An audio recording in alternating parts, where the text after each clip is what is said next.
Chromebooks smart device और साथ ही साथ सुपर एफोर्डेबल डिवाइस भी है।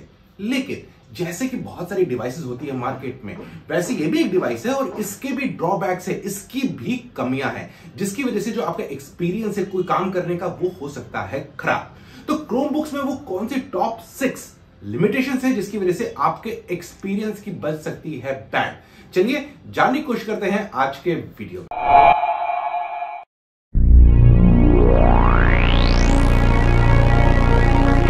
मैं संदीप और आप देख रहे हैं द मोबाइल इंडियन। और जैसे कि आप बता चुके हैं कि आज के वीडियो में बात करने वाले हैं क्रोमबुक्स के बारे में, कि अगर आपके दिमाग में कश्मकश चल रही है, कंफ्यूजन चल रहा है कि मुझे क्रोमबुक लेनी चाहिए कि नहीं लेनी चाहिए, और अगर मेरे कोई स्पेसिफिक नीड्स हैं जिसको मैं काम करता हूं, क्रोमबुक को मैं सोच रहा हूं कि क्रोमबुक पे काम करूंगा, तो क्या मेरे लिए क्रोमबुक्स लाभदायक साबित होंगी कि नहीं होंगी। तो चलिए फटाफट नजर डालते हैं वो कौन कौन से ड्रॉबैक्स हैं जिनकी वजह से आपको क्रोमबुक नहीं लेना चाहिए।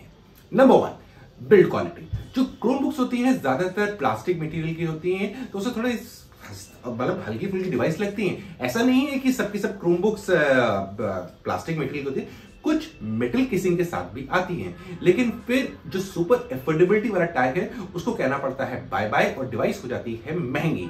और उस प्राइस में आप एक बेटर लैपटॉप ले सकते हैं। तो पहला फैक्टर है कि इनका जो डिजाइन होता है, जो इनका जो बॉडी है, वो थोड़ी कमजोर है एज कंपेयर टू आपके फुल फ्लेज लैपटॉप से कंपैरिजन। अब बात कर लेते हैं रीजन नंबर 2 की। अगर आप उनमें से हैं जो अपने लैपटॉप पे बहुत हेवी ड्यूटी काम करते हैं, तो क्रोमबुक आपके लिए नहीं बनी है, क्योंकि क्रोमबुक बेसिकली बनाई गई है लाइट टास्क करने के लिए, ऑनलाइन टास्क करने के लिए। और आप बहुत ज्यादा एडिटिंग करने वाले हैं, बहुत सारे नंबर्स का गेम है आपके सामने, तो आपके लिए क्रोमबुक नहीं बनी है, क्योंकि जो उसमें हार्डवेयर है वो उस चीज को सपोर्ट नहीं कर सकता है। और बाय चांस, मतलब ऐसा नहीं कि क्रोमबुक्स में अवेलेबल नहीं है, थोड़ा पावरफुल स्पेक्स वाले क्रोमबुक भी हैं, लेकिन अगेन सुपर एफोर्डेबिलिटी वाले टैग को कहना पड़ेगा फिर से गुड बाय, क्योंकि फिर दाम बढ़ जाएगा और उस दाम में फिर आपको तो मालूम ही है ऑप्शंस बहुत सारे हैं मार्केट में।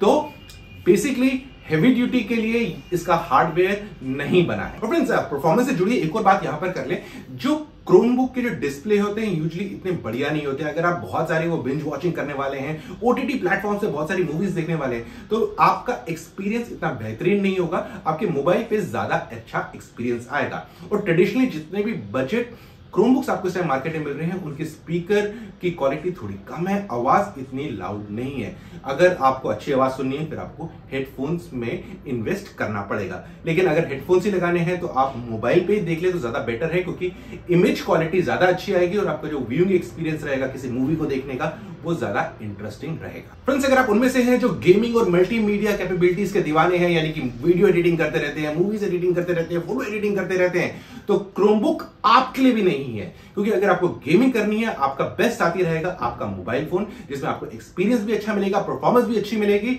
और साथ ही साथ आपका यूज करना भी आसान रहेगा। वहीं अगर मल्टीमीडिया की बात करें, आप हैवी ड्यूटी मल्टीमीडिया पे कुछ करना चाहते हैं, अपने वीडियोस खींचे हुए हैं या कुछ एडिट करना चाहते हैं, तब भी क्रोमबुक आपके लिए नहीं बना है। उसमें एक बहुत बड़ी लिमिटेशंस है कि वो उसी काम के लिए बना हुआ है ताकि आप वो काम कर सके जो ऑन गो कर सको। जैसे कुछ रॉबोट एडिट करना है, लिखने का एडिट, वीडियो एडिट नहीं, या फिर कुछ पढ़ना है, या फिर कुछ चेकआउट करना है कि अच्छा ब्राउज करना है, उन सब के लिए क्रोमबुक बहुत अच्छी है। लेकिन मल्टीटास्किंग, गेमिंग और मल्टीमीडिया के लिए स्ट्रिक्ट नो है। अगर आप लेना चाहें तो क्रोमबुक ले सकते हैं, लेकिन फिर आप अपना सर पटकेंगे, भैया मैंने कहां पैसा डाल दिया, क्यों पैसा बर्बाद कर दिया। फ्रेंड्स, आप में से बहुत सारे ऐसे लोग होंगे जो माइक्रोसॉफ्ट सर्विसेज के दीवाने हैं, जैसे माइक्रोसॉफ्ट वर्ड, एक्सेल और साथ ही साथ एडोब के भी, जो हमने पहले बात किया था, वीडियो एडिटिंग में आपको एडोब प्रीमियर के सूट्स यूज होते हैं। तो अगर आप उनके दीवाने हैं तब भी क्रोमबुक आपके लिए नहीं है, क्योंकि क्रोमबुक ये सब चीजें सपोर्ट नहीं करता है। ऐसा नहीं है कि बिल्कुल ही नहीं करता है, पहले स्टार्ट की थी, पहल की थी सपोर्ट करने की, लेकिन उसके बाद माइक्रोसॉफ्ट को भी समझ में आ गया भैया इस क्रोमबुक के साथ कुछ नहीं हो सकता है, क्योंकि ये तो ऑनलाइन टास्क के लिए बना है और गूगल के ऑलरेडी अपने सॉफ्टवेयर हैं जहां पर आप ऑनलाइन टास्क कर सकते हैं। तो उन्होंने कहा भैया हम इसको कोई सपोर्ट नहीं दे रहे।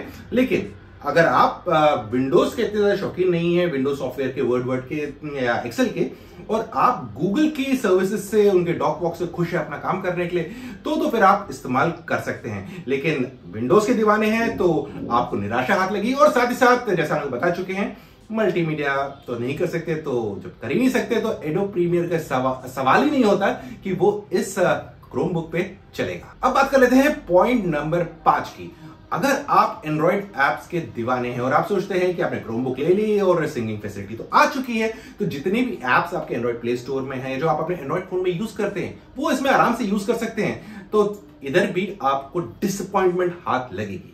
द रीजन बीइंग कि जितने भी एप्स हैं वो इतने अच्छे से ऑप्टिमाइज नहीं है क्रोमबुक के लिए। इक्का दुक्का ऐप्स है जो अच्छे से चल जाए, लेकिन बाकी सब एप्स में आपको बड़ी प्रॉब्लम आएगी। कुछ ऐप्स तो ऐसे होंगे जहां पर आपको ऊपर ब्लैक और नीचे ब्लैक बैंड नजर आएगा, क्योंकि वो स्क्रीन रेशियो में फिट नहीं हो रहे हैं। तो अगर आप बहुत ज्यादा एंड्रॉइड के ऐप्स के दीवाने हैं, तो बेटर रहेगा कि आप अपने एंड्रॉइड फोन का इस्तेमाल कीजिए। उसी में आपको एक्सपीरियंस अच्छा मिलेगा, और जब एक्सपीरियंस अच्छा मिलेगा तो आपके चेहरे पे मुस्कान आ जाएगी। तो दोस्तों बात कर लेते हैं फाइनली लास्ट पॉइंट की। वो है जो क्रोम का ओएस है, क्रोम ओएस, उसमें काफी लिमिटेशंस है और उसकी वजह से आप अपने सारे काम आराम से नहीं कर पाएंगे। चलिए एक्सप्लेन करता हूं उसको।